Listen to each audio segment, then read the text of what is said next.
ఈ ఉపవాస ప్రార్థనలో దేవుని కంటే ఎక్కువగా దేన్నైతే నువ్వు ఇష్టపడుతున్నావో దాన్ని ఏం చేస్తావంటే దూరంగా పెట్టి దేవునికి దగ్గర అవ్వడం ప్రయత్నం చేయి. హల్లెలూయా. ఏమండి, దేవునికి ఏంటండి అంత కోపం?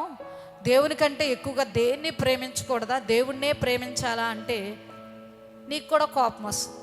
నీ బిడ్డ నేను కాకుండా నా తండ్రి ఈయన కాదని వేరే వాళ్ళ దగ్గరికి వెళ్తే నీకెంత ఫీలింగ్ వస్తుందండి?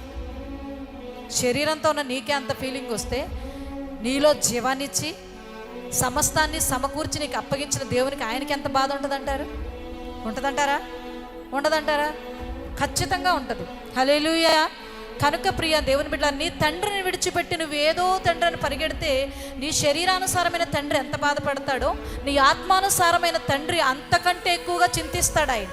హల్లెలూయా.